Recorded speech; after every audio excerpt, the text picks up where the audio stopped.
Headlines with Sophia Wensler.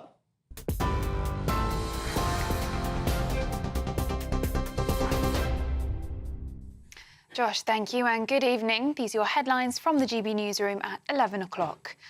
Joe Biden's administration has lifted the ban on Ukraine using US weapons to strike deep inside Russia. It's understood Ukraine plans to conduct its first long-range attacks in the coming days. The US U-turn comes after months of requests by Volodymyr Zelensky to allow Ukraine's military to use US weapons. It's not clear if Donald Trump will reverse Biden's decision when he takes office. Trump has long criticised the scale of US financial and military aid to Ukraine. The Prime Minister has hinted that the UK will start paying countries to do more to stop migrants entering the UK illegally. It comes amid reports the government is expected to announce an Italian-style immigration deal with countries like Kurdistan and Vietnam. The Times reports the Home Secretary is preparing to pay millions of pounds to countries to fund more preventative measures, stopping migrants from journeying to Britain. Despite scrapping the Conservatives' flagship Rwanda plan, Labour is said to be modelling their immigration policy on that of Italian Prime Minister Giorgia Meloni's deal with Albania.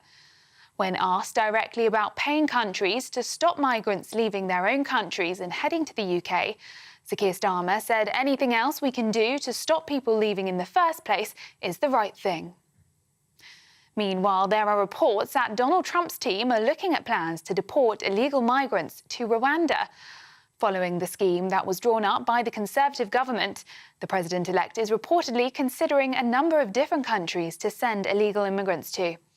A source close to Trump's team said he campaigned on a promise to crack down on illegal immigration, and he is determined to stick to it. In other news, an international manhunt is underway for the husband of a woman who was murdered and found in the boot of a car.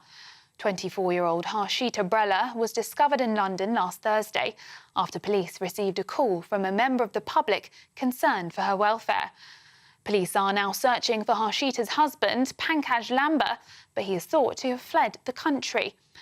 A mandatory referral has been made to the Independent Office for Police Conduct by Northamptonshire Police because of previous contact with Miss Brella. And some breaking news. Masked men have raided Windsor Castle while Prince William, Princess Catherine and their children were asleep at a home nearby. That's according to reports in the Sun newspaper. Two men are understood to have scaled a 6-foot fence at night to steal farm vehicles. The thieves used a stolen truck to smash their way through a security gate at the royal estate. They then drove off in a pickup and a quad bike that was stored in a barn. King Charles and Queen Camilla were not in residence, but the Prince and Princess of Wales and their children were at home just 5 minutes away. Those are the latest GB News headlines. Now it's time for Headliners. For the very latest GB News direct to your smartphone, sign up to News Alerts by scanning the QR code or go to gbnews.com/alerts.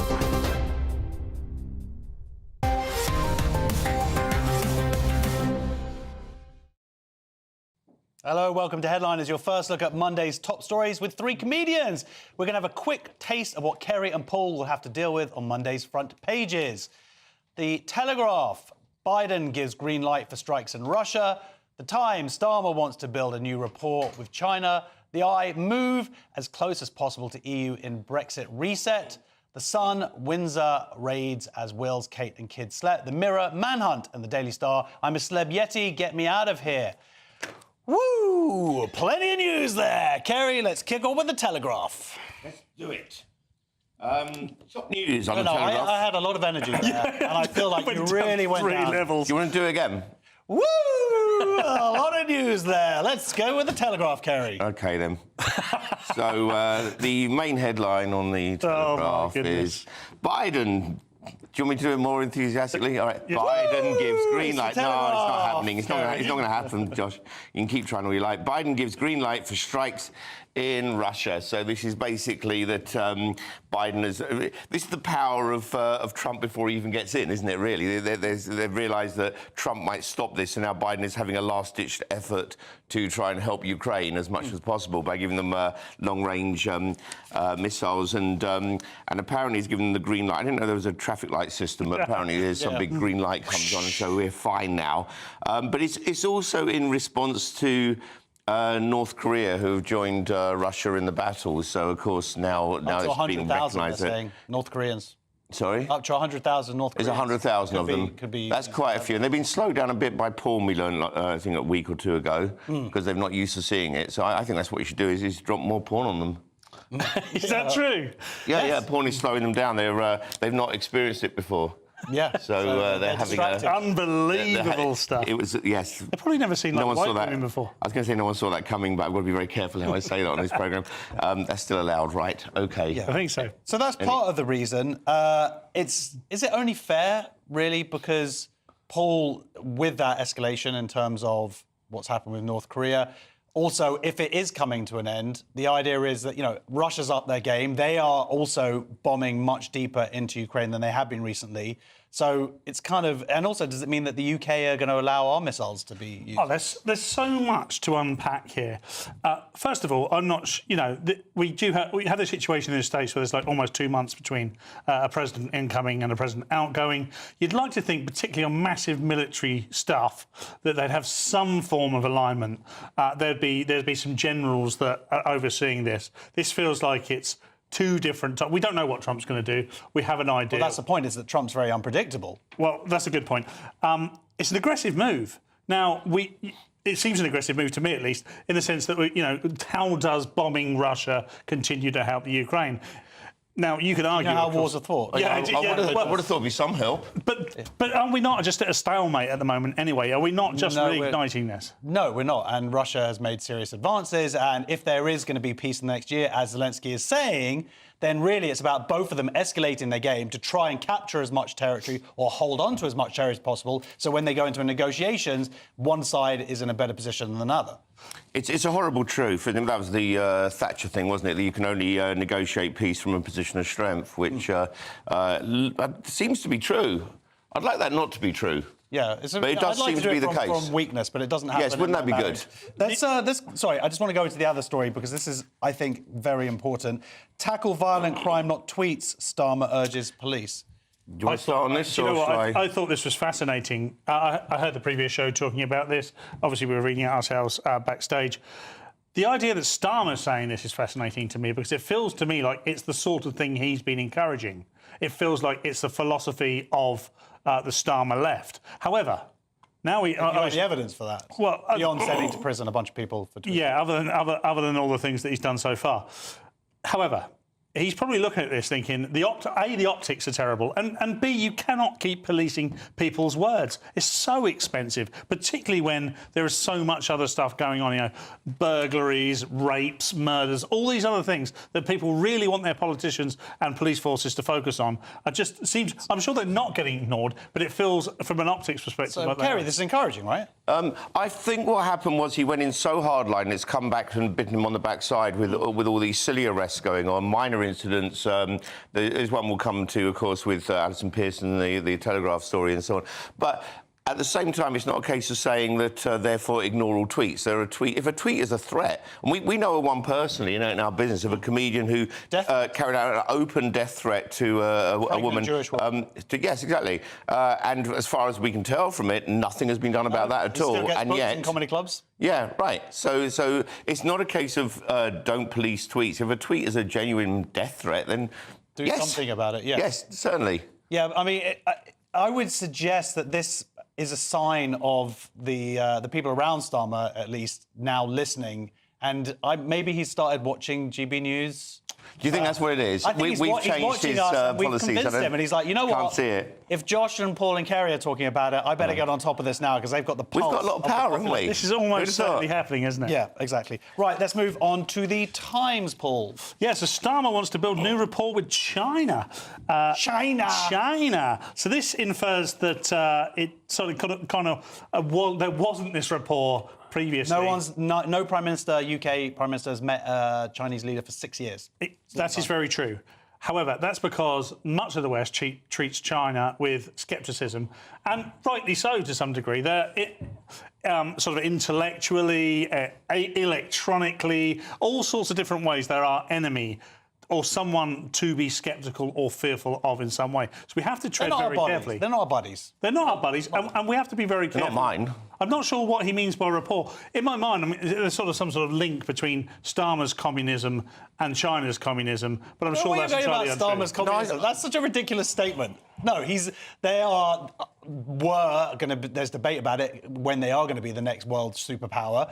To ignore them is a ridiculous thing. It's got nothing to do with communism. No, I don't think we should ignore them. It's to do with the fact that we want to get money from them. Okay. If anything, it's capitalism which is driving his desire. Well, it's certainly driving it. Capitalism pays for everything, doesn't it? Capitalism pays for socialism. Capitalism pays for communism. You can't do anything without capitalism. It's what underpins all of these very left-wing ideas. My point is that we still should treat China with scepticism.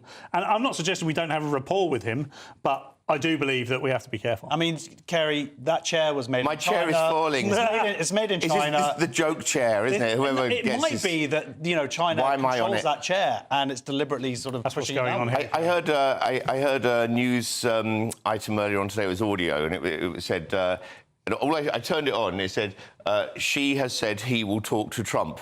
Yeah. And it took me a moment to realise we must be talking about Xi Jinping, because I was certain it was a trans story, for a moment, but it turned out not to be.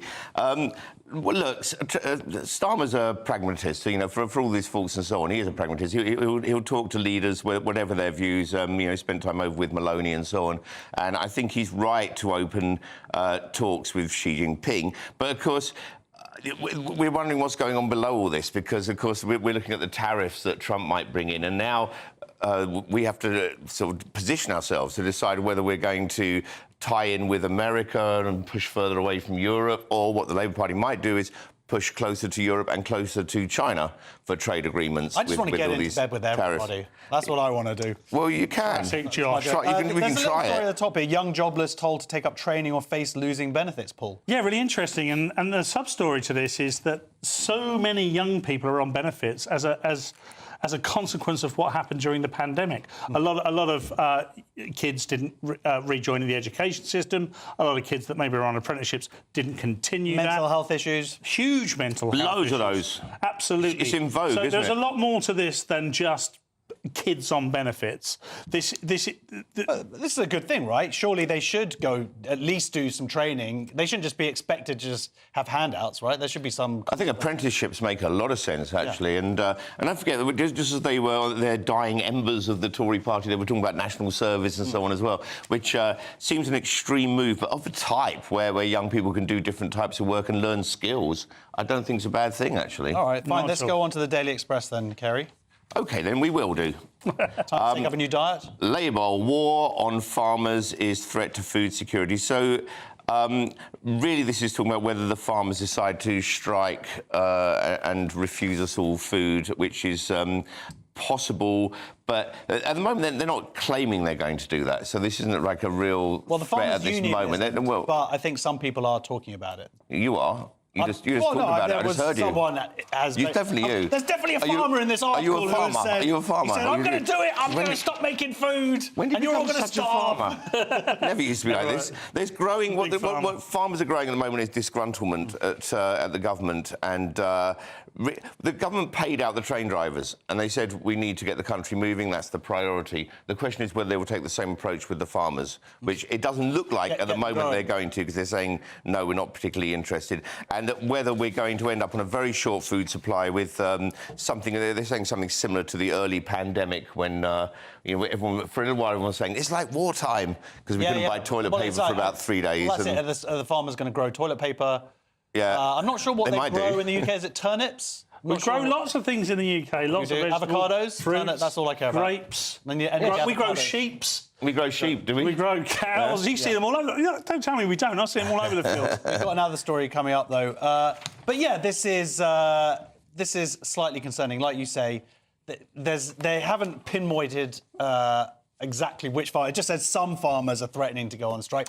The irony would be that if you could, because they're essentially self-employed like we are, if they're rich enough to be able to go on strike and not earn money, then they're probably rich enough to pay the tax. Well, again, I would argue the same as I did when the nurses were on strike, that these are a critical service to the UK, and I wouldn't want to see the farmers go on strike. I mean, I support their cause entirely with regards to the inheritance tax, but I wouldn't want to see farmers go on strike in the same way as I didn't want to see nurses go on strike. I think it's not that I don't believe in striking and the freedom to be able to, challenge the man, and they do have huge problems here. But I think they're a very critical service, the farmers, and we can't do without food. I can't do without food. Yeah, this is a very personal story. What's The Guardian going with then, Paul? So The Guardian, Thames water repairs crisis leaves supply on knife edge. So this is The Guardian snooping around once again. But they've discovered that... like a newspaper, like journalists. It's kind of their job, really, isn't it? Stories. I'm even criticising The Guardian for actually writing stories now. But they're saying that they've got £23 billion of assets that are in urgent need of repair. They've got IT systems that date back to 1989. They've got all sorts of unrest amongst their people. Interestingly, the water company, Thames Water, made £157 million in profit last year, but that's not a big profit, not really.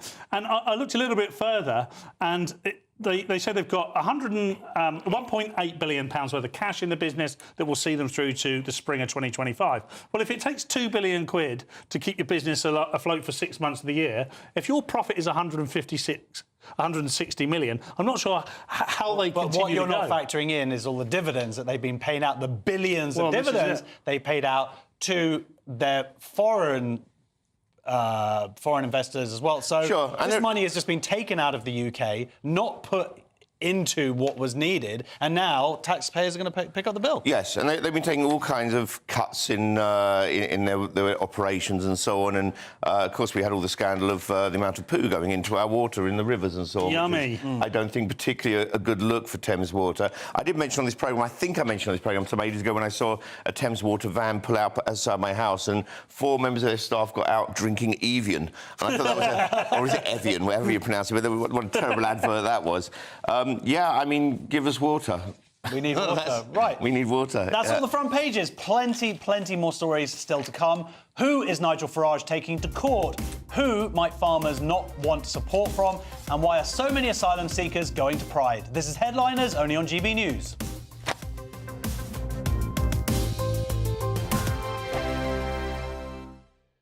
This is GB News, Britain's news channel. Love a bit of baking and share some hot tips. We're delighted to be joined by our baking extraordinaire, Matty Edgell, who won Great British Bake Off last year. Woo! Welcome. Congratulations as well. I'm sure you're sick of being congratulated. I know, it's been a nice reminder. No, you like all the glory. Yeah. What was it like winning the Great British Bake Off? What's last year been like for you? Winning it was I was not expecting to win. At any point until they said my name. You're a very humble guy. It was a nice surprise. No, I was just really in touch with reality. Yeah, no, I wasn't. Was it quite a close race throughout then? Yeah, I considered myself the underdog throughout. I think the first week I turned around after the showstopper and kind of saw how good everyone was, and then looked at mine and thought, how have I got here? And that kind of theme followed through. But then that surely like an underdog.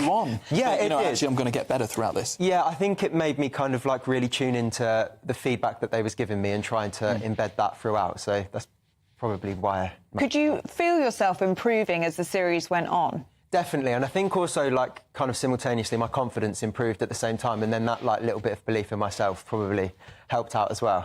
What was your strength?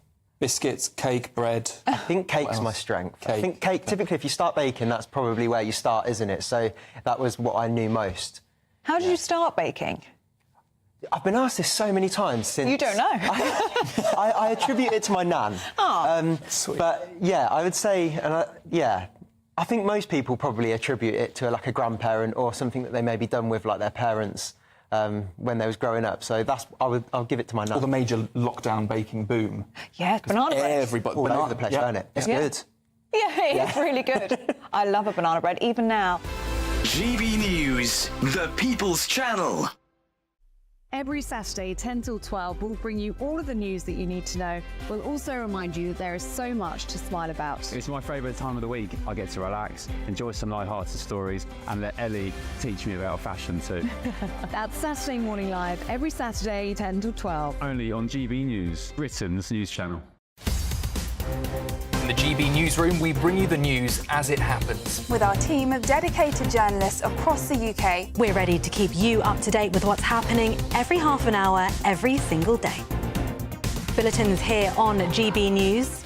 The People's Channel. Britain's news channel. I'm Christopher Hope. From pop stars to politicians, I'll interview anybody in a pub who's got a political opinion. Join me every Friday on Spotify, Apple Podcasts, YouTube or gbnews.com, or wherever you get your podcasts. This is GB News, the People's Channel.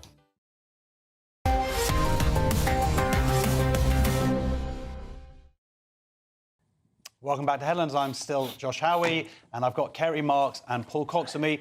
Someone on Twitter has just written in saying, Louise, hi Louise, and she says, I prefer the old format of Headliners. Josh Howie's too bossy. I'm so sorry. We've got so much news we've got to get through. I've got to, it's not my fault. I don't want to be bossy. You know me in real life. Calm down, I'm not Josh. bossy. I'm not bossy, Wow. okay? Right, Josh. let's get straight to business with Monday's Mail. Kerry, it's Nigel Farage versus A moment ago, you were telling me I had to be happy. Now this. Get your chair. Get a new chair. Nigel Farage claiming that the charges over the Manchester airport chaos showed two-tier policing, and the reason why he's taking that stance is because it does. Yeah, I solved that one. I think I solved that one, didn't I? Yeah. I put a deep opinion down there, very profound. I'm going to say for Ofcom reasons it doesn't. Yeah, that's the balance. Balance there. OK, but do you mean it, or are you just saying it? No, I'm just saying. Yeah, I thought so.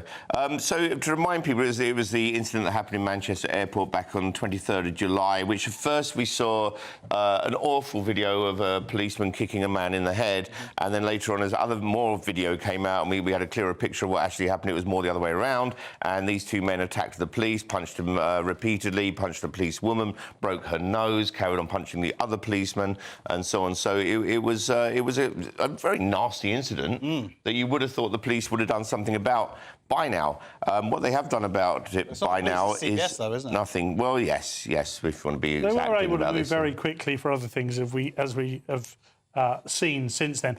I think it's a shame that stories like this rely on Nigel Farage to keep bringing them to our attention. Of course, Nigel Farage is going to bring them to our attention. But why are people from all forms of politics not up in arms about this? Why are we not interested in protecting the Manchester police force? The woman that was punched in the nose, for instance. Why are we not interested in seeing justice for her? So this is it. He's talking about launching this private prosecution as the CPS so far haven't, this 4 months ago, nothing's happened. I imagine what's happening is they're waiting because it's gone for sort of a private review to see if the police involvement in it to kind of give them whether a clean record of health. But it doesn't matter. I'd argue there's not really much that would justify a woman being punched in the face and a broken nose to to let them get away with it. No, and it leans into the story we had a moment ago about text messages and so on. What we're seeing is it's very hard not to see a two-tier policing structure going on at the moment because so many things are being taken very seriously that don't compare to something like that. And we're talking about actual physical violence against the police. Of course. Yeah, that's all on CCTV.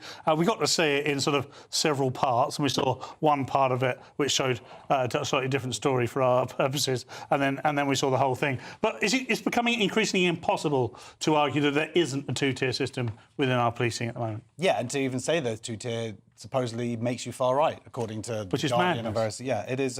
So this was Nigel Farage. He's talking about it on Winston Marshall's podcast. Yeah. Winston, friend of the show, friend in real life.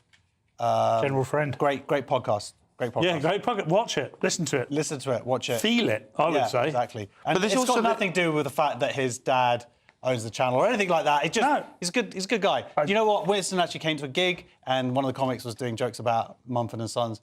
And then I was really? like, this is my mate Winston. He was in Mumford & Sons. It was very funny. Nice. It was very funny. Oh, what a wonderful Nice moment. situation. Well done. Paul, The Express has some good news for Stonewall. The UK is seen as a safe haven for homosexuals. Thank God for that. Asylum seekers claim they're gay in record numbers in desperate bid to stay in the UK. So at least 2,133 people last year showed that returning to their homeland would be inhumane because of their sexuality, up from 762 in 2022. I mean, this has been said before, and perhaps I should say it again. If they're going to do this, they should prove it, Josh. Maybe, I'm not suggesting anything too heavy. How's I don't know, maybe some entry-level hand stuff. Entry-level? I got worried when you said entry. It could just be like a cupboard of mugs where one's facing the wrong way, Let's just don't I think a lot of gay men would not be able to help themselves putting that right. They're just are there any stereotypes? No, I don't know whether it's a stereotype or not, but it seems true. Listening to Kylie, is that? Yeah, there's got to be Listening to Kylie would be a good test, yeah. Watching High School Musical. All systems are there to be gamed, and our system is just one great big game. So we've got loads of men coming into the country claiming to be gay. Well, it's one way because that way they get asylum. Yeah, that's why the Pride marches are going on for a month now. There's so many coming in. It was 762 in 2022. This year it was over 2,000. They're saying part of that is because they're finally dealing with the backlog.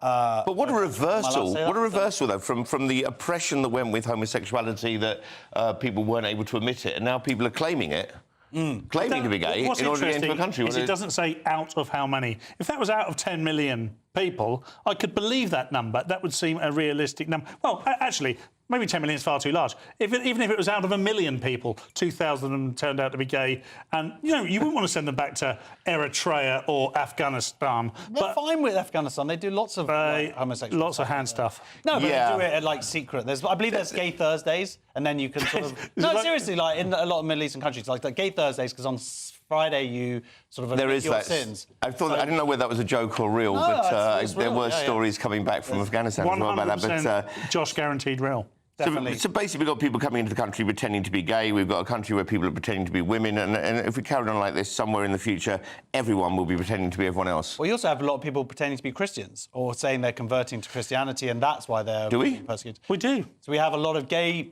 female, trans Christians. Is anything real anymore? I don't know. I'm just anything to be here. What a postmodern age we're going into. Indeed. Daily Mail now, Kerry, and Starmer is really going all out to endear himself to the population. 1 in 10 people to be hit by a £3,000 council tax bills after Keir Starmer gives local authorities permission to raise it. That's nearly 3 times the raise. And 3 times the rate of inflation, it should be said. Sorry, this is why it is. Yeah, it's 3 times the rate of inflation. What did I say? You just didn't. I didn't make it clear enough. 3 times the raise, and then your energy dipped. But I meant it, though. You didn't eat any chocolate. Yeah. No, it's because I was on that falling chair earlier on, and it's kind of thrown me still. I still haven't got over it. I don't think I ever will now, actually. Basically, whatever goes up must come down, except with the cost of living, which is under my chair, which only went down.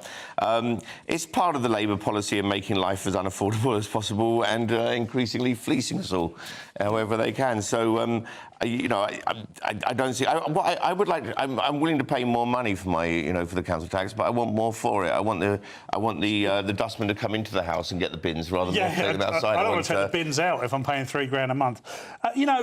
They say within this article, if all local authorities were to raise rates by 5%, which is what this would be next year, that would mean that nearly half of all council taxpayers would be paying £2,000 a year, which is incredible to think. And they're talking about they've mentioned another black hole here, I miss where it is now, but we need to move on. But there's another black hole within the councils, and they've got to raise their money.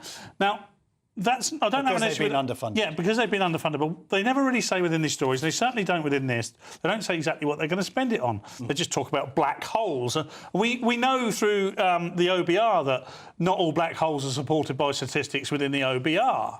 Yeah, but this is like local government level, and it's been underfunding. But at the same time, you're right. There's been the decentralisation of paying for carers, so those costs have just absolutely rocketed. We covered a story on that, but the sweetest part of it for me was when they said, "Oh no, it's up to each individual. They can, if they want to, they can increase it by 5%, but it doesn't mean they will." They 1,000% will. Oh no, it's us. They are expected to. Most will increase it to the absolute level where they can get away with it. Right, great. Wonderful. Yes. Kerry. The Guardian reports that the farmers are going to get some support, but do they want it?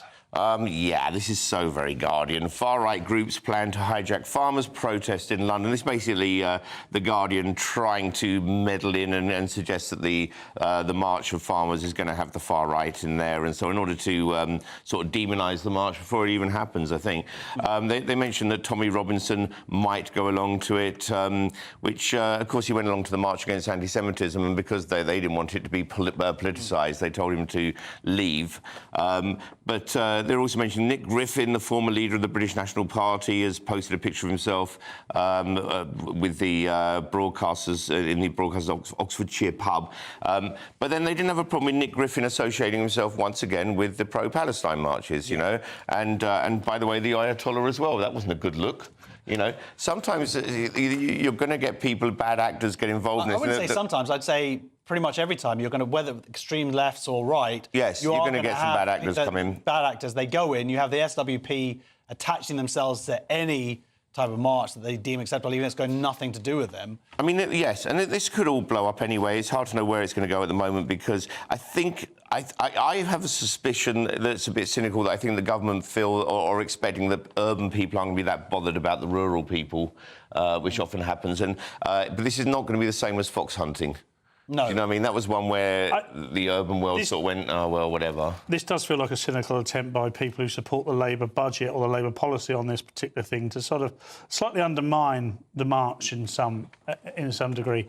However, one thing I would say, that if anybody from any group takes on their own cause to undermine this march, then I think it'll be a disgrace. I think we should see the farmers just be able to speak for themselves. And if within that there are this top trump of far-righters and they keep themselves to themselves and they just support the farmers in the way that I hope, then that's fine.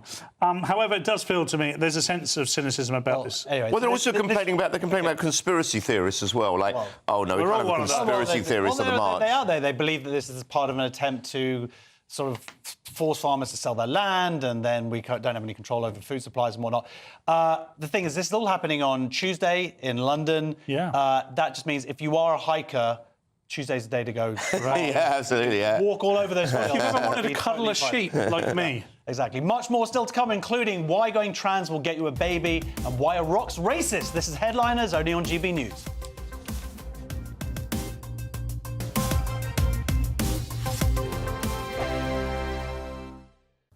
Good evening. Welcome to your latest GB News weather from the Met Office. So it's going to be turning colder for all of us as we head into the new working week, with some sleet and snow in the forecast for some of us, and plenty of blustery showers around as well.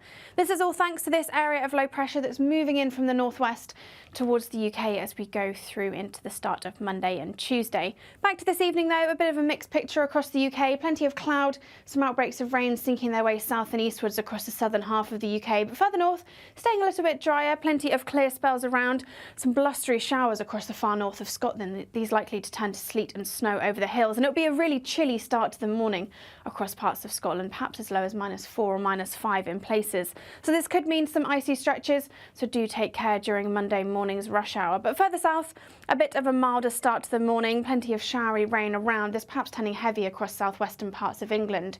For Northern Ireland, northern parts of England, generally a bit of a drier start to the day though, some sunny spells as we go through the morning. But for Scotland, despite the bright start, it will be a really chilly start, so do take care if you are on the roads during Monday morning's rush hours. There could be some ice on some untreated surfaces. Those sleet and snow showers continue to pile in across northern parts of Scotland throughout all of Monday, and that initial area of rain across the southern areas clears away to the south, but this next area of rain arrives across parts of Northern Ireland, most likely falling as rain, but we could see some sleet and snow over the hills as we go through Monday afternoon.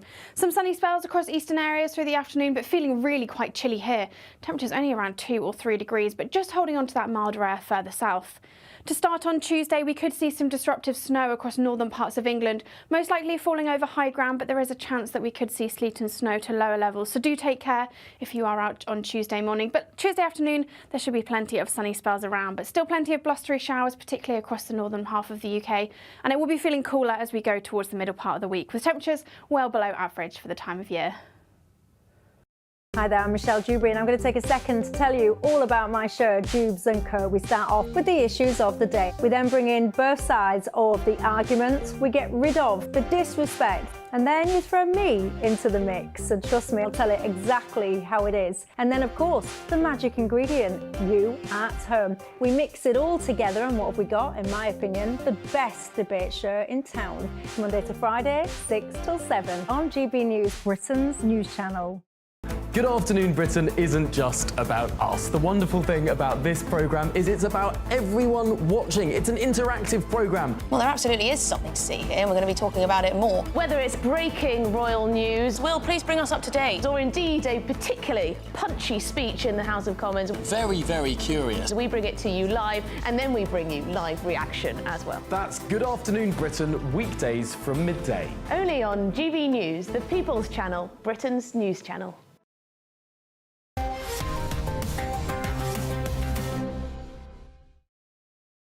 Welcome back to Headliners. It's been pointed out in the interval that Tommy Robinson is in prison and he will not be going on the March for Farmers. It should have been said this is all Kerry Marx's fault. You didn't read it properly. It says quite extremists, including Tommy Robinson, associates. Yes, but we don't know. No, hold on. We don't know whether the march might go through the prison that he's in, and then he could join in. So actually, I'm not. You could also like the walk in the technicality yard here. in sympathy or whatever. Yeah, very good. Anything's Right, possible. let's get to it. Telegraph. Oh, we're actually going to do some news. Let's go. Let's see the front pages. Telegraph. Biden gives green light for strikes in Russia. The Times. Starmer wants to build new rapport with China. The Eye. Move as close as possible to EU and Brexit reset.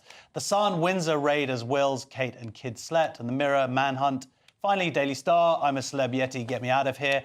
Those are all the front pages. Let's get to what's inside them. Paul kicking off with Monday's Sun, where if you want to have a baby, your best bet is to pop on a dress or be a lesbian. Well, according to this story, it certainly is. Trans men and lesbians to get IVF priority 2 years ahead of heterosexual couples under NHS plans. So trans men and gay women to be at the forefront of a priority list. And apparently, this proposal already exists in Bedfordshire and Milton Keynes. So let's just break it down slightly for anyone who's wrap it. Yeah, anyone who's getting quite confused by this. So trans men are women. They can have babies. Hashtag no debate. Lesbians are women. Yep. So they can have babies. So this story is about the videos I've women having babies. So far, so understandable and possible. What is interesting is they are putting trans men and lesbians as couples as a priority against everybody else. So if you know, I'm sure we've all probably met couples that have struggled to have babies and have used IVF. Yeah. I certainly am aware of people, friends and family. To be told that you are deprioritised for any reason seems kind of inhumane to me. I think that I can understand if they said, oh, they're just in with the mix. Why they prioritised, I don't understand. I agree with you. That was my initial instinct, and I was like, this is insane. Yeah, I'm not sure it is. There's a slight tweak here, which is that what they're saying is heterosexual couples normally have a 2-year... They have to try, in the conventional sense, and I like to do that, I was for gonna, 2 years. I was going to make this same point, though. Oh, OK. Now what am I going to do? I don't know, what are you going to do? You've taken away my point. I don't know what Josh is going to say. You've taken my point away. Chair up and down. But still, but yes, it does seem discriminatory in that way. But then what's the other option is that trans people should try for 2 years? Yeah, because the point is that the 2 years for the heterosexual couple is because they've got to prove that they can't have children. Seems like whereas that is totally unnecessary for a lesbian couple, right? Yes. It's kind of taken for, as... You think depends what fact, video you've seen. There's a lack of penis. So it's kind of accidentally putting same-sex couples before heterosexual couples, but I don't see quite how they get around that other than, as you say, maybe they have to hold back same-sex couples for 2 years, which would also seem rather strange. There's senior Tory MP Sir John Haynes, who has branded the proposal as grotesquely unfair, utterly bizarre and so nonsensically woke it is off the scale. Where's he been? Welcome to the 21st century. Stella Creasy says that those attacking the plans could be homophobic and utterly stupid. Now, one of those applies to you, Paul. Yeah, it does. Well, actually, both. You're being very kind, Josh. You're being very kind. But, like you say, there is nuance to this. And, of course, stories like this in The Sun are designed to wind up people just like me. However, it is true. They are prioritising couples that are made up of trans. If they're doing it in reality, then if that's the effect, then it does feel unfair. Yes, that's the effect of it, which I don't know how you get around that, though. Practically, how do you stop that?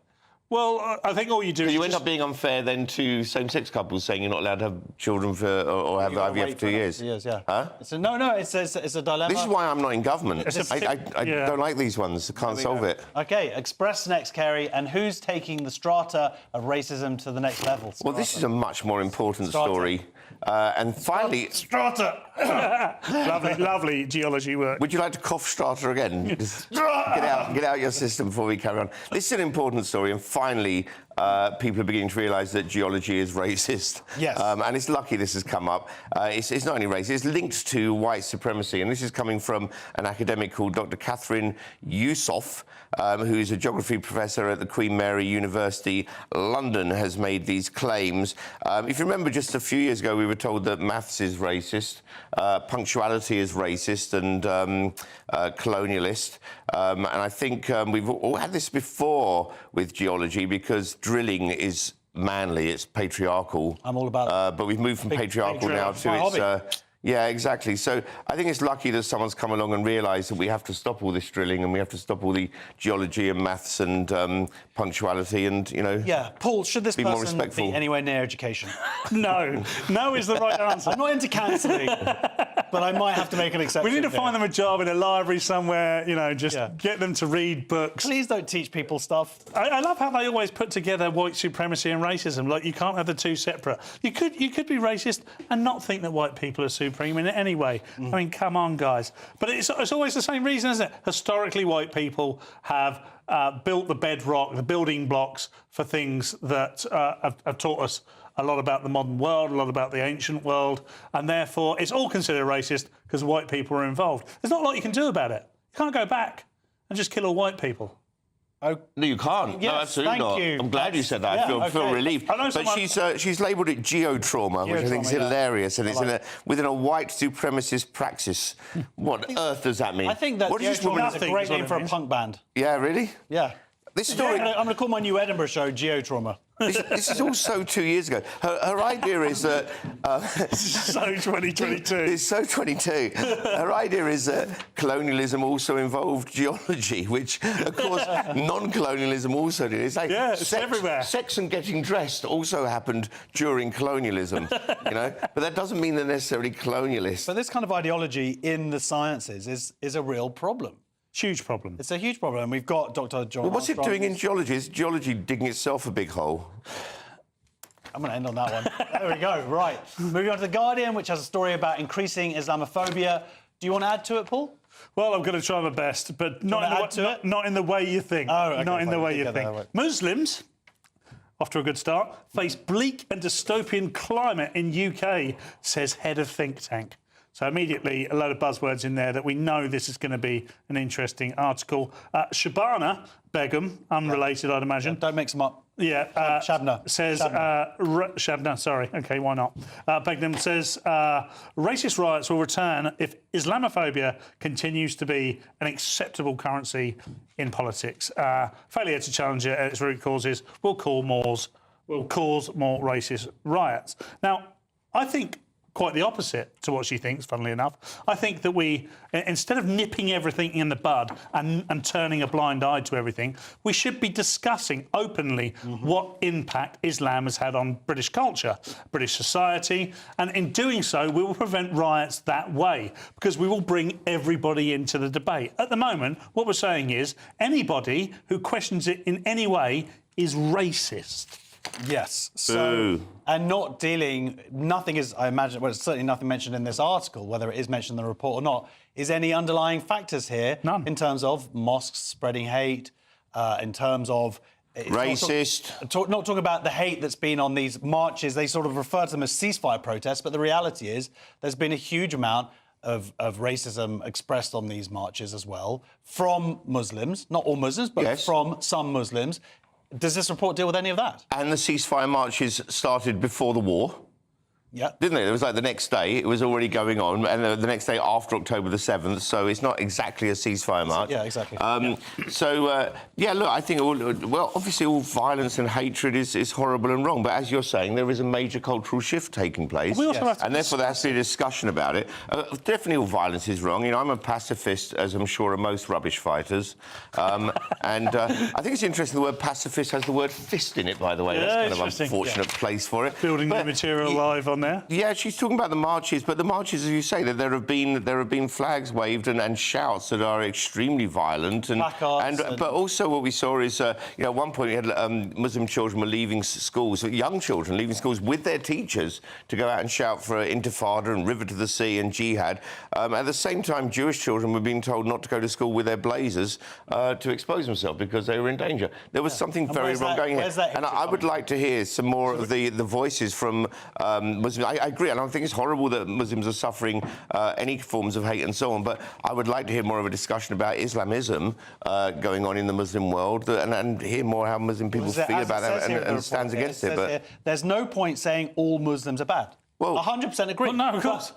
There's also a point to talk about the Muslims who are bad. And that's what this report says. It's about numbers. There's a lot of numbers, and the same with white people. When you have large numbers of people, obviously the bad really count. But it also says at the end here, you should go to a mosque and have a cup of tea. But then that's what Rabbi Saunders did up in Manchester, and he was hounded out with aggression. Still to come, find out why celebrities no longer matter, and what is Winter Willy, and how do you get some? This is Headliners, only on GB News.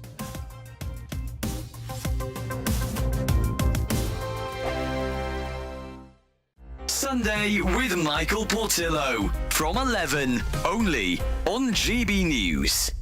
Australian chef David Thompson is opening a new restaurant, Long Chim. The name, which translates roughly as come and try, already has locations in Sydney, Perth and Dubai, and previously operated in Melbourne and Singapore.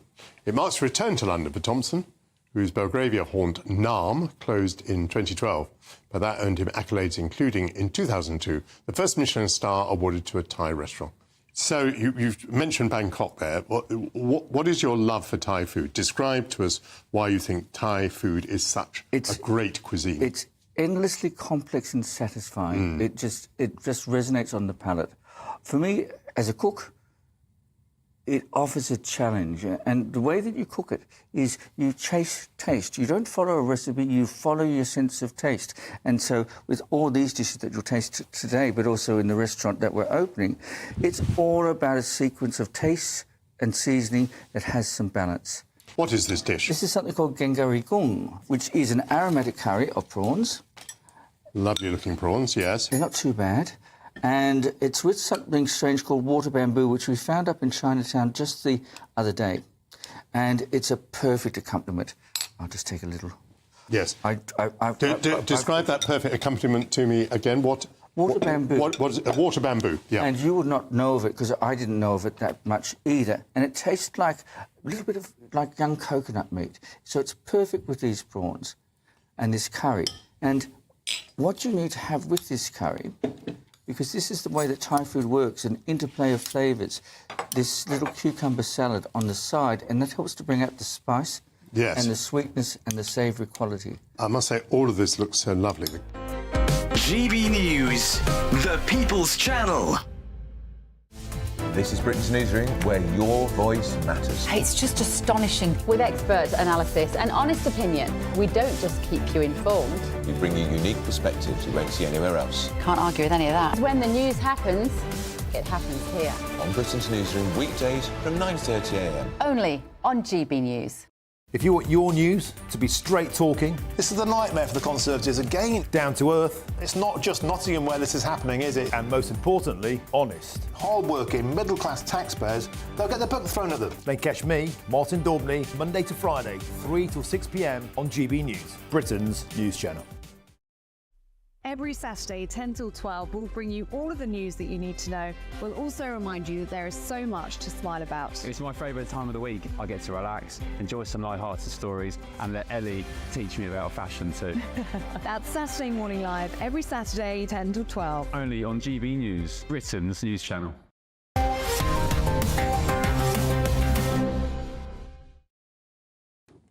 Welcome back to Headliners. First up is Monday's Guardian, and I guess there's no point in me endorsing anyone now, Kerry. No, your power is over. Dozens of stars backed Harris's campaign, and yet she lost, says The Guardian, suffering cognitive dissonance of the whole matter and still trying to resolve their bafflement over what happened. Is the era of celebrity endorsement over? It asks. That should never have been enough in the first place, really. And they've got to realise that to Trump is the celebrity. They brought in loads of celebrities and all of them didn't add up to one single Trump. And also, I think to the public, these celebs, they are the elites. They're exactly what he's talking about. You know, Oprah is establishment. You can't get away from that. I've only got a few moments. I'll let you get it. Well, absolutely. I mean, the question is really, has celebrity endorsement ever helped? I think it used to. I think it has. I think it did in the past. But when television was big, because celebrity means even in the last things. election, there was some evidence of their swaying. Even someone like Taylor Swift, the numbers that she has. But I would argue in this election, postal votes helped the last one. Well, partly because I think that, as Kerry alluded to there, it actually alienated people.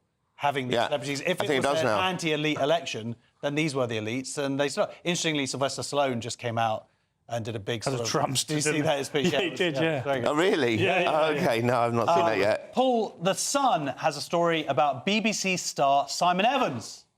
Wait a minute, BBC star? I know, well, what? BBC What? star? If you want a story to have gravitas, you need to write the BBC bit in there, I think. But I don't agree. BBC star refused permission to build driveway for bizarre reason, even though it's exactly the same as his neighbours. This is comedian Simon Evans, which we've all worked with. No driveway Simon, as we call him now. No driveway Simon. He says he's branded the laws as a joke after he's denied permission to create a drive at his home. Now, I happen to have spoken to Simon today about this. I missed him tonight to say we're covering it. Yeah, no, I can you do know that. BBC I know people. You've spoken to the Simon Evans. I have spoken to him. Now, he tells me that every other house on that street has exactly what he's applied for, which is to extend the driveway to allow an electric vehicle on there. And he's the only one, his house is the only one that the local council are not allowing this to happen for. So I'm on Simon's side here. This isn't just another... Well, have they actually covered this story properly? It could well be that he's a GB News star. He's down in Brighton. Doesn't stand a chance. I'm just saying, it could be that that's why that he's not been allowed the driveway, right? Well, I mean, that would be very interesting. We found out that Brighton Council thought that working for GB News was so bad that they wouldn't grant you permission. That's like the Never-Trumpers not helping out people after a hurricane. Simon is a bona fide victim here. Yeah. No, to hell with his driveway. I bet he wishes he was on here tonight to defend his driveway, but you're not Simon, are you? You're not one of us tonight, so you don't need a driveway. For this driveway to be, because he's gone on about this driveway for years now. Has he? Yeah. He comes in the office, driveway. It's doing my head in. Say it's a lesbian, and then he'll get it. They'll say no problem. That's what you'd say. Yeah. There you go. That's brilliant advice. Great. The show is nearly over. Let's take another quick look at Monday's front pages.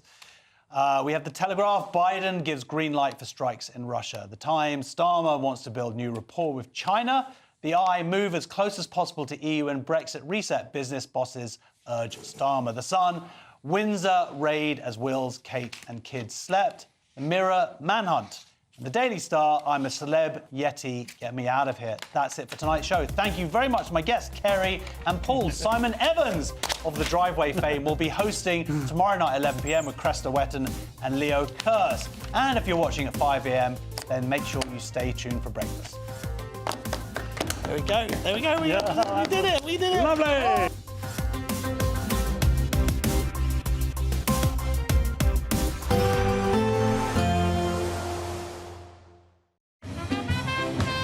There will be a light breeze in the morning, leading to a warm front. Boxed heat pumps, sponsors of weather on GB News. Good evening. Welcome to your latest GB News weather from the Met Office. So it's going to be turning colder for all of us as we head into the new working week, with some sleet and snow in the forecast for some of us and plenty of blustery showers around as well. This is all thanks to this area of low pressure that's moving in from the northwest towards the UK as we go through into the start of Monday and Tuesday. Back to this evening though, a bit of a mixed picture across the UK. Plenty of cloud, some outbreaks of rain sinking their way south and eastwards across the southern half of the UK, but further north staying a little bit dry drier, plenty of clear spells around, some blustery showers across the far north of Scotland. These likely to turn to sleet and snow over the hills, and it'll be a really chilly start to the morning across parts of Scotland, perhaps as low as -4 or -5 in places. So this could mean some icy stretches, so do take care during Monday morning's rush hour. But further south, a bit of a milder start to the morning, plenty of showery rain around, this perhaps turning heavy across southwestern parts of England. For Northern Ireland, northern parts of England, generally a bit of a drier start to the day though, some sunny spells as we go through the morning. But for Scotland, despite the bright start, it will be a really chilly start, so do take care if you are on the roads during Monday morning's rush hour, as there could be some ice on some untreated surfaces. Those sleet and snow showers continue to pile in across northern parts of Scotland throughout all of Monday, and that initial area of rain across the southern areas clears away to the south, but this next area of rain arrives across parts of Northern Ireland, most likely falling as rain. But we could see some sleet and snow over the hills as we go through Monday afternoon. Some sunny spells across eastern areas through the afternoon, but feeling really quite chilly here. Temperatures only around 2 or 3 degrees, but just holding on to that milder air further south. To start on Tuesday, we could see some disruptive snow across northern parts of England, most likely falling over high ground, but there is a chance that we could see sleet and snow to lower levels. So do take care if you are out on Tuesday morning. But Tuesday afternoon, there should be plenty of sunny spells around, but still plenty of blustery showers, particularly across the northern half of the UK. And it will be feeling cooler as we go towards the middle part of the week, with temperatures well below average for the time of year. We can expect clear skies, leading to a light and warm day ahead. Lovely. Boxed Solar, sponsors of weather on GB News. This is the final week to grab your chance to win Christmas on Us this year. There's £20,025 in tax-free cash. There's £5,000 to spend on gifts for all the family. There's £500 to spend in your favourite supermarket. And a festively themed GB News goodie bag. We'll get it all to you in time for the big day. For another chance to win, call 0903 681 3232. Calls cost £2 plus your network access charge. Text cash to 63232. One entry costs £2 plus one standard network rate message, or text bonus to 63232. 5 entries cost £5 plus one standard network rate message. You can enter online at gbnews.com/win. Entries start from just £2, or post your name and number to GB09 PO Box 8690 Derby DE1 9TT. UK only. Entrance must be 18 or over. Lines close at 6 p.m. on the 22nd of November. Please check the closing time if listening or watching on demand. Good luck. Welcome to State of the Nation, daily plunge into the stories shaping our country. I'm Jacob Rees-Mogg, and Monday to Thursday we bring you the insights, the facts, the truth about how our country is being governed. Because what happens in Downing Street matters down your street. Tune in to State of the Nation every Monday to Thursday, 8 to 9 o'clock. Only on GB News, the People's Channel, Britain's news channel. Why go out on a Friday night when Friday night comes straight to your home? Talking about? Join me and my A-team of top pundits. Chemistry tonight is electric. As we tackle the big stories of the day with wit, insight and fearless energy.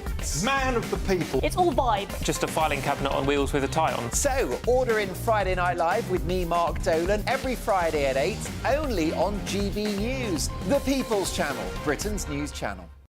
Mark Dolan tonight is your weekend dose of news, debate and entertainment. This sounds like a wild conspiracy theory. Don't miss my big opinion. Mark Meets and my take at 10. Democracy is a funny old thing. And we don't do boring, not on my watch. I just won't have it. Let's go and get another glass of that bubbly. You've earned it. That's Mark Dolan tonight, Saturday and Sunday, 9 to 11, only on GB News, the People's Channel, Britain's news channel. Join me, Camilla Tominey, for a frank and honest discussion with those in power that cuts through the spin and gets to the heart of the issues shaping our nation. You haven't confirmed that you want to stand as leader, but you haven't ruled it out either. This report basically says that he's not fit to stand trial. Is he indecisive? Incompetent? I deliver the dose of reality Westminster needs. That's the Camilla Tominey Show at 9:30 every Sunday on GB News. The People's Channel, Britain's news channel.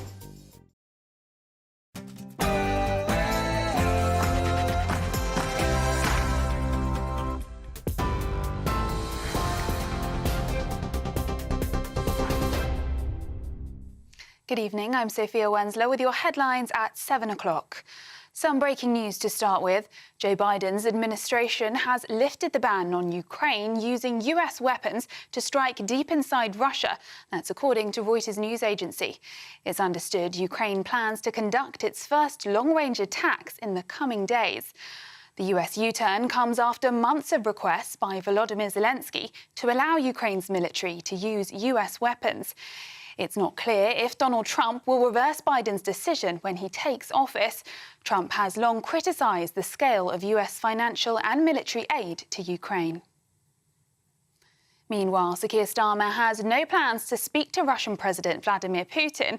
As he said, we need to double down on support for Ukraine with conflicting approaches.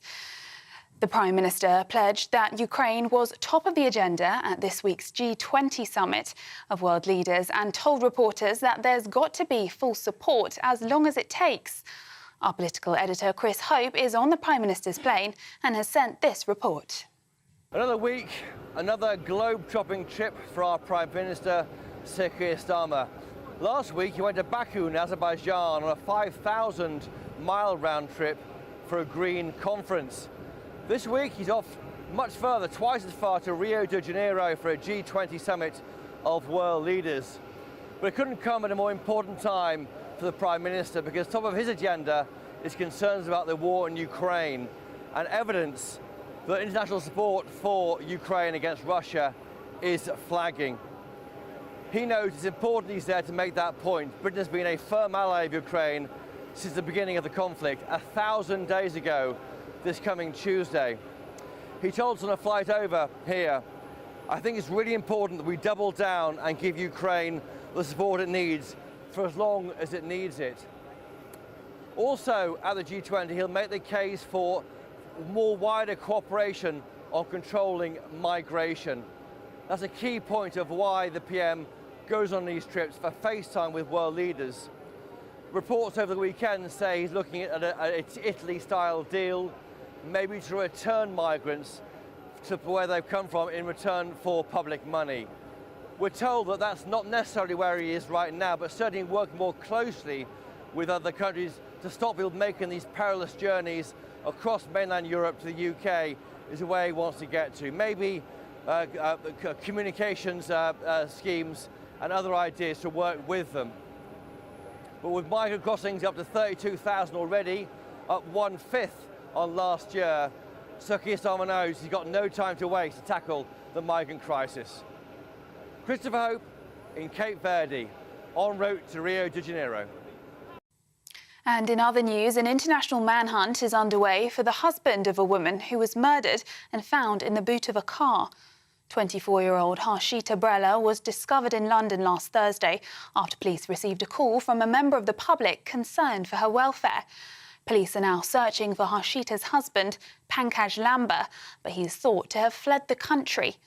A mandatory referral has been made to the Independent Office for Police Conduct by Northamptonshire Police because of previous contact with Miss Brella.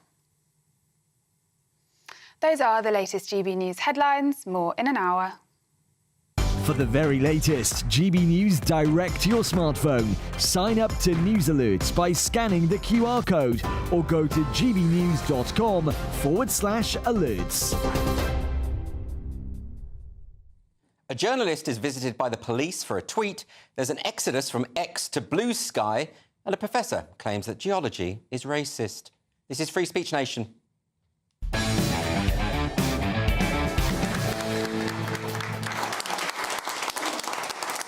Welcome to Free Speech Nation with me, Andrew Doyle. This is the show where we take a look at culture, current affairs and politics, and of course, we'll have the latest from those lovable, cheeky culture warriors.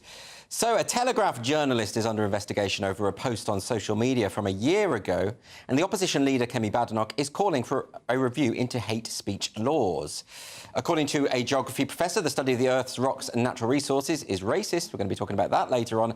And we're also going to be covering blue sky and whether it's going to be the new Twitter. And, of course, I've got a fantastic panel here to answer questions from this lovely studio audience. My comedian guests this evening are Paul Cox and Cressida Wetton. How are you both? Are you full of joy, Paul? No, my life is a terrible mess, Andrew, but the world is on fire. The news is going to cheer me up. Well, the more the world is on fire, the more work you'll have. Exactly. And that's I an can't wait. important thing. How are you, Cressida? Yeah, no, I'm buzzing. I'm very well. Well, it's all a bit different now Trump's in, isn't it? But yes, we'll a lot of things are different now. Yeah, they are. Haven't been as many meltdowns as I would have liked. That's the only thing. People are a bit calm about it, apart from a few MSNBC commentators and that kind of thing. But look, we've got an audience here, so let's get some questions. We've got a question from Mike. Mike. Hi. Hello. Hi, Andrew. Why are the police visiting journalists about their tweets? So obviously this is the Alison Pearson case. Mike, what do you make of that? Just to reiterate to people, Alison Pearson, Telegraph journalist, obviously she's been on GB News many, many times, is a regular, visited by two police officers on Remembrance Sunday morning. They said she's, for a tweet that's over a year old, but they didn't... She actually asked what the tweet was, what the substance of the tweet was. They said, we can't tell you that. We'd like you to come in for interview. She said, who is my accuser? And they said, it's not your accuser, it's the victim, and so on and so forth. What do you make of this, Mike? I think it's appalling that they're not prepared to initially say what it's all about. She thought it was a non-crime hate incident, I think. Well, that's because but the police are saying it was actually a racial incitement. That so there's been some confusion about this because in Alison Pearson's original article, she said that she thought the police had said to her it was a non-crime hate incident. Actually, they released the transcript. They did say an incident, so you can see where the confusion started. But they also said it might be a crime, it might be stirring up racial hatred. And this is a tweet that was long deleted, it's over a year old. And I just want to ask the question, a lot of people are sort of defending the police here. What business have the police, Paul, in investigating anyone's speech and thought at all, let alone a journalist? I think there are very, very, very, very few incidences where the police should be involved in anything like this, if at all, actually. My fear and my own opinion is this is all about the control of information. Right. And they do it, and the thing that's terrifying about it is they do it under the guise of protecting us. Yes. So we are controlling the information so that you are protected and nice and safe. And of course, one person's hate is another person's scientific fact, or one person's lived experience. I mean, why should Alison Pearson be put through this? And it is a horrible process where they come around, you know, because you've got no choice. You either go to the police station for an interview, or they can seize all of your devices, go through everything. For a journalist, that's a problem because you need all your work materials. No, it's a huge problem. We should never be in this situation. And the reason I mention control is because up until this point in history, all information has reached us via a controlled method. There's been an editor, a mediator, a moderator of that information. Now we can all put information out on social media. Now, she's a journalist, an esteemed journalist who is entitled to her view and is an educated person as well. I think she could probably do without an editor. Now, I'm not suggesting... I've never seen the tweet. I don't know what the tweet is. I'm not defending the tweet. But if she doesn't know what the tweet is and we don't know what the tweet is... Then well, The Guardian has reported what they think is the tweet. And, you know, it's a tweet that some people might find offensive. So what? I mean, I really mean that. Like, why... I know what the tweet is. What's it got to do with anyone, let alone the police? Great point. And the problem is that these kind of laws, or is it, I mean, to your point, was it a crime, wasn't it? That's another topic. But they can be policed sort of subjectively, can't they? Not everybody that's done a tweet that somebody hated a year ago is being investigated. Well, the criterion seems to be offence. So, in other words, someone phones up and says they feel offended. Of course, that is inconsistently applied, because a lot of, you know, feminist campaigners, for instance, have contacted the police and said, look, there are trans activists threatening my life, or saying things in protests that are stirring up hatred, and the police do nothing. But they do go after people who get misgendered. So, I mean, there is some double standards being applied here. And also, not telling Alison Pearson the substance of the tweet when they visited her house. I mean, there is a novel called The Trial by Franz Kafka. It's exactly like The Trial. It's the opening scene of The Trial.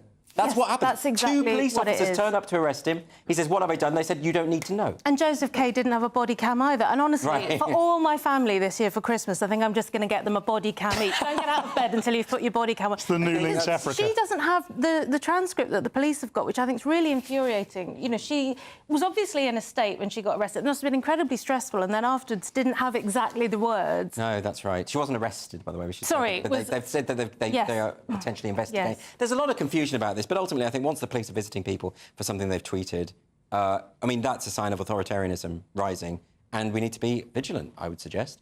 OK, let's move on to another question. This one's from Alex. Alex. Is Blue Sky going to be better than Twitter? Are you on Blue Sky, Alex? No, I'm not. Would you want to go to Blue Sky? I don't think so. I'm on Twitter, and I've seen a few of the comments of people that have been on Blue Sky and had to leave or been kicked off of Blue Sky for, you know, voicing their opinions. Well, it's quite easy because X, as it's now known, X rather than the Twitter, since Musk took over, obviously the idea is that it's a free speech platform, and as a result of that, you see some pretty unpleasant things, and the solution to that is to block them and ignore them, and then problem is solved. But the people who have migrated to Blue Sky, they believe that they only really want to be confronted with opinions that are similar to their own. They never want to be offended. And what's interesting is just the other day, a screenshot was taken from the Blue Sky official account saying they cannot keep up with the number of complaints, reports about other Blue Sky posts, whatever they're called.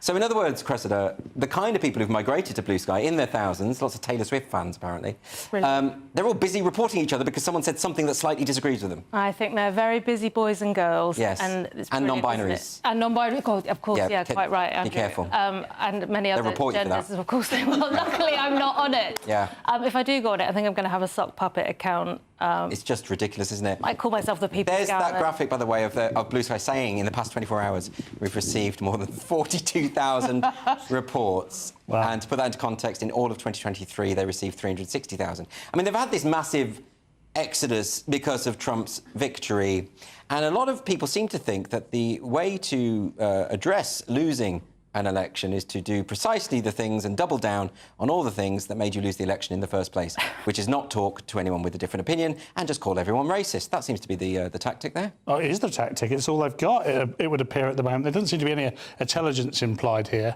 No, I think there's an IQ test to get into Blue Sky, and if you reach above 60, you're not allowed in. I mean, its strapline is essentially that it's a heavily moderated social media platform. So, to entice people in. That's the first thing that puts me off. It's basically a safe haven for adults that still breastfeed off their mummies. Yeah, it's kind of crazy. And The Guardian has sort of very high-handedly announced, we are leaving X, you know. So did Clifton Suspension Bridge and Museum, by the way. Been a lot of candle vigils for that. But I think Guardian, very... and they put out this really pompous editorial saying, oh, it's Elon Musk's X is a haven for far-right, evil, hate speech and all the rest of it. So they're going to pop off to Blue Sky and be read by even fewer people. Well, yeah, exactly. What are they doing? It's not like they've got loads of readership. I think it's ridiculous. Does anyone take them seriously anymore, The Guardian? Not really. Absolutely. It feels like something that would have been written in the 90s as parody a lot of the time. Yeah, I mean, they have sort of become a parody of themselves. It's very much part of our educational institution, though. My daughter's doing GCSEs, and we went along to a session that is guided for parents to help her revise, and they suggested that to keep up with latest news, that we follow The Guardian. As parents and as a child, The Guardian. No there were people in the room who knew what I did for a living and were the problem with this looking at me. There's a thing on X that Elon Musk introduced, which is called community notes. And what this means is that when a journalist or a public figure posts something that is factually incorrect, misinformation, then they get hit with a note explaining where the falsehood lies. The Guardian has been hit with this multiple times because it often misrepresents